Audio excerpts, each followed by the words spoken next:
Ascribe to the Lord, O heavenly beings. Ascribe to the Lord glory and strength.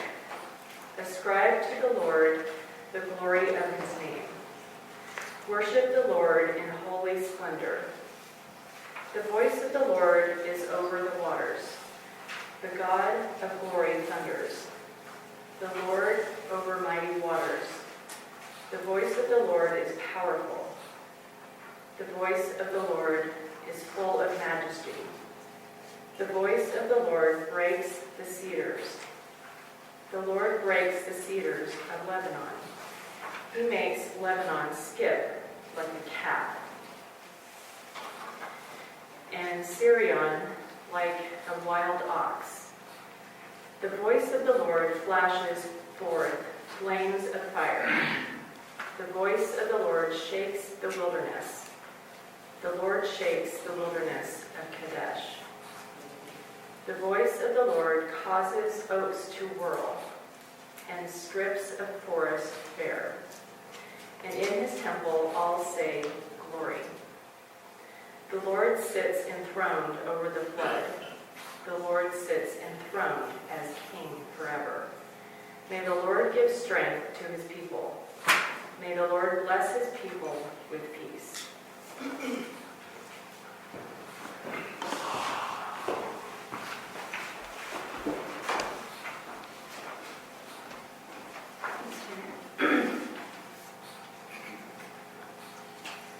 As I was telling the kids, there's something about songs that connect us to one another. You know, everybody has a song or two or three that just get you right here.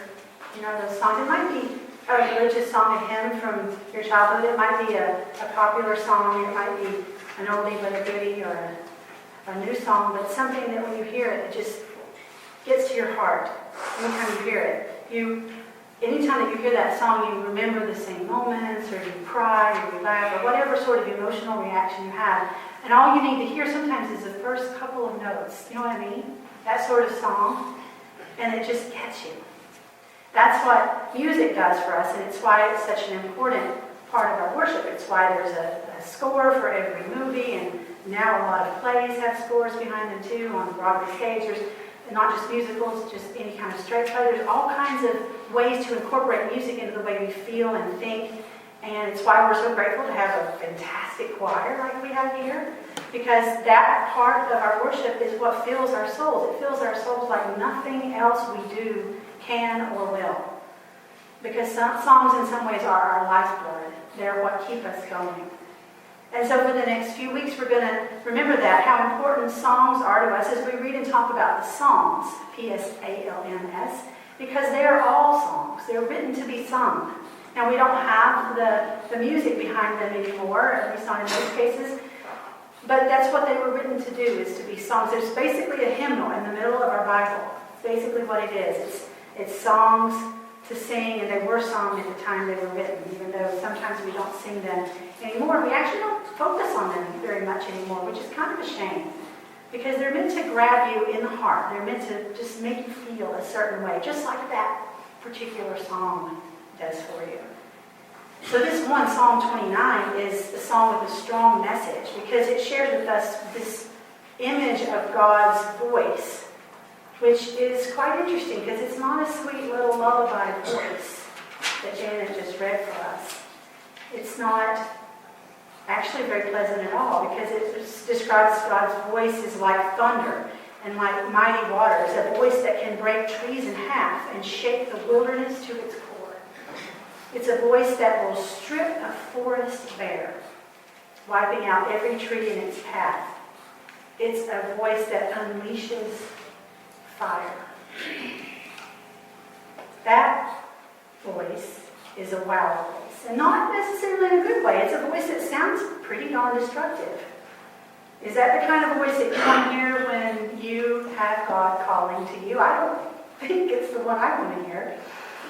Is that the kind of song that you want to sing about God? This almighty, powerful God tearing down the forests. That's the God we want tugging at our hearts, this violent, earth-shredding voice of God.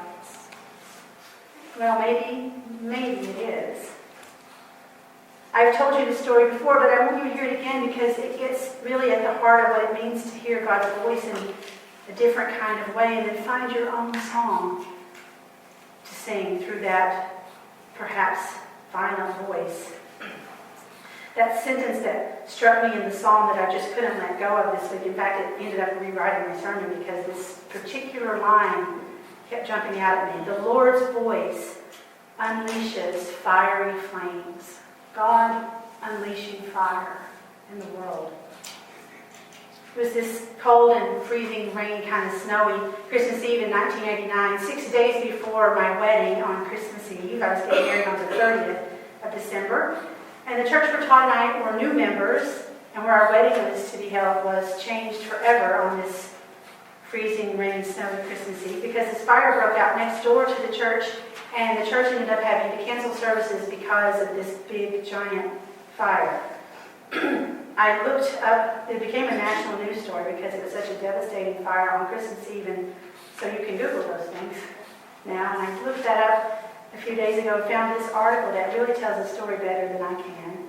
On Christmas Eve 1989, as church members were gathering early that evening for candlelight services, they were horrified to discover that the former John Sevier Hotel, a 10-story building that sat right across the street from the church, was on fire.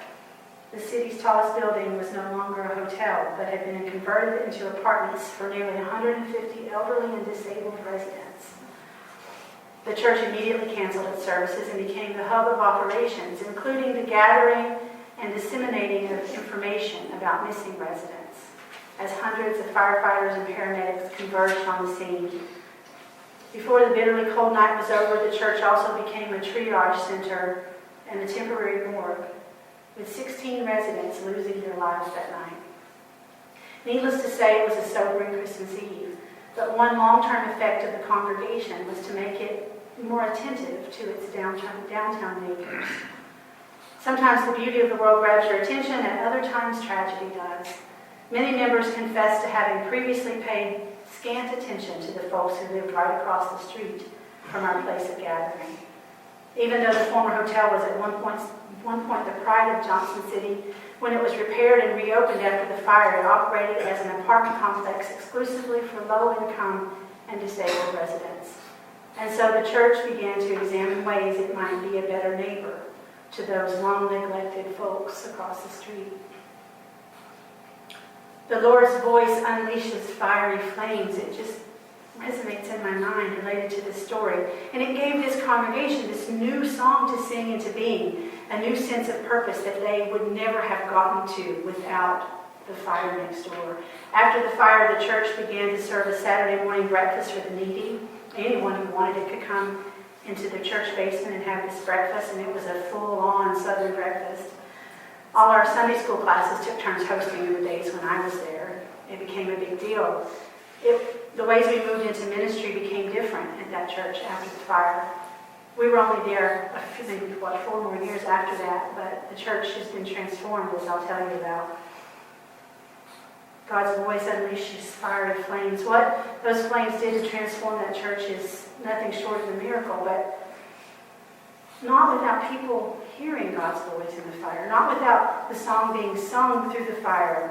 Love your neighbor, care for your neighbor, notice your neighbor. And honestly, don't you think it's too bad that we have to be hit over the head with this kind of destructive power to hear the voice of God, to become true witnesses to the songs that God is asking us to form? But God does what God can to help us hear, even in the midst of destruction. The psalm today ends with these really wonderful words. Let the Lord give strength to his people. Let the Lord bless his people with peace, which would be actually a great benediction to do all the time. The strength that was required for the congregants, what it required for those people that came in there. This was a really big downtown church. They came in velvet and fur and tuxedos for Christmas Eve. The strength that it took to get through that Christmas Eve when they became not participants in a pageant of glory, but took those roles off and became something else instead. It was the beginning of the low point of change for many people, individuals and collectively. The congregation, this sort of congregation, was lucky to have a good number of doctors and nurses and other medical professionals in the congregation in their velvet and tuxes that night who jumped into action. And Todd had reminded me yesterday, I had forgotten about this, that a year later on Christmas Eve, those people who had served in their professional roles that night as doctors and nurses and so on wore their uniforms that night, their scrubs or their lab coats or whatever, and they served us communion a year later for Christmas Eve. Let the Lord give strength to his people. Several years later, the church was trying to decide whether to abandon its property downtown and move to the exploding, growing suburbs in the north part of town. And yet they were just starting to get their groove with the work they had done downtown, and so the conversations were hard. I read on in that same story I found. By the time these conversations arose about moving to the suburbs, the church was for the first time becoming involved, truly involved with its neighbors. And this was the reason the congregation decided ultimately to stay, to abide in downtown Johnson City. We believed we were there for a reason, and that to leave would involve not merely abandoning an address and a piece of property, but it would mean abandoning these neighbors with whom we were trying to be in relationship. And so we stayed. As a result, over these past 15 years, this was from when the story was written about the suburbs discussion, this church has become a hub of care and aid for all of our downtown neighbors, and not just our friends at the John Sevier Center. But it is slow work, and there's still much of our own transformation that needs to happen, because we're still far better at doing for than we are at being with. But we're trying to do better, and each year I think there is a stronger and stronger sense that our neighbors are making us more than we could be or would be without them. For in them we often meet Christ. This event and the years that followed, last year was their 25th anniversary of that event. The church did transform, and I've never forgotten that connection I have to that event. It forms my firm belief that church is important just where it is. And there's something for you to do that you're not even aware of that doesn't exactly relate to being here in a pew and staring up at a preacher and a choir. There are songs that are meant to be written and sung wherever a church is planted. That people near us see us as a part of their community, even if they never come to worship. And that we're forever connected with everyone near us in this God song that we should learn the melody to, so that we might be more in tune with our neighbors. It's also this story, honestly, confession time, a humbling reminder to me personally that life is not about me, but about others. Because I have to confess, when I heard of the story of the fire, I was in a different town with my mom and dad and extended family that night. My first reaction when I saw the fire burning on the news was, I hope the church didn't burn down my weddings next week. And I never forget the way I said that and how it sounded, especially in the aftermath. That memory humbles me to look beyond my worldview, what I want the church for and need the church for, to what my neighbors want and need from the church. The neighbors in those fiery flames across the way needed something from that church far more than I did. After all, no one asked me to wear my wedding dress and serve communion a year later. But there was not a dry eye in the sanctuary for those of us who were served communion by a doctor or a nurse in uniform who had saved a life that night the year before. So my prayer is that we begin to sing the song of our community, that song that tugs at our hearts, like whatever that song is for you. I pray that it won't take some tragic, destructive voice of God for us to hear our neighbors in need and to learn how we can be in ministry together. If I get this Lilly grant I mentioned last week, it's a time of renewal for me, but also for the congregation. My part would be to go around different places like this church and listen to stories like this and record them all so that others may understand how important churches are just right there where they are planted. And so when I'm doing that, maybe you can be here in this place, putting into place programs that can be the heart song for this community, working to create some sort of interesting new melody that might put us in tune with God's plan for embracing this part of our planet right now. And not just right now, but always, so that we can transform ourselves and transform the world. We are called, through stories like this, through songs like this, to sing a new song.